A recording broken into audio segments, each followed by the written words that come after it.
দিদি, ও দিদি, বাড়িতে আছো? হ্যাঁ আছি, বলো। আমাকে দুটো আলু দাও না। দিচ্ছি, দাঁড়াও। এই নাও। উমা ঠাকুরপো, তুমি এখানে? আমি তো দেখিনি। আলুর দিকে মন থাকলে কি করে দেখবে? কেমন আছো? এতক্ষণ ভালো ছিলাম, এখন নেই। দিদি, বাড়িতে আছো? হ্যাঁ আছি, ভেতরে আসো। ও খাচ্ছো? বলছি একটু তরকারি দেবা, ভাত খাবো। দিচ্ছি।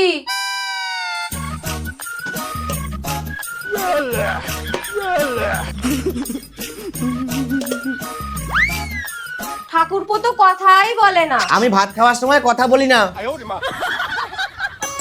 দিদি, হ্যাঁ বলো। আমাকে কটা লঙ্কা দেবা? এই নাও। ও যখন যা চাইতে আসে তুমি তখনই তাই দিয়ে দাও কেন বলো তো? তাতে কি হয়েছে? বললে বাবালে, তাতে কি হয়েছে? এগুলো কিনতে পয়সা লাগে না? আর তাছাড়া সেদিন তুমি ওদের বাড়িতে চিনি আনতে গেছিলা, কি হয়েছিল মনে নাই?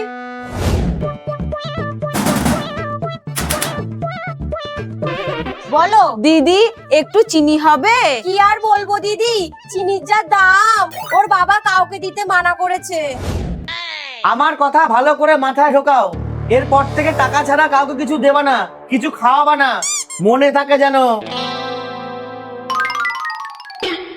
কিরে, কখন এলি তুই? তোর বাড়িতে মানুষ আসে? যা বাবা, আমি আবার কি করলাম? কি করলাম না? আমার মনে থাকলে আমি আর এই বাড়িতে জীবনেও আসবো না। এদের যে মাঝে মাঝে কি হয় কে জানে। কি গো, এইখানে কিসের টাকা পড়ে আছে এটা? ননদিনী দিয়েছে। বাবা, ওর মন এত ভালো হয়ে গেল, নিজে টাকা দিয়ে গেল। আহারে, ও নাকি নিজে টাকা দিয়ে যাবে। মাছ ভাত খাইয়ে ঝগড়া করে 150 টাকা নিয়েছি। আরে পাগল, নিজের ননদের থেকে কেউ টাকা নেয়? তুমিই তো বলেছো কাউকে টাকা ছাড়া কিছু দিতে না, খাওয়াতে না।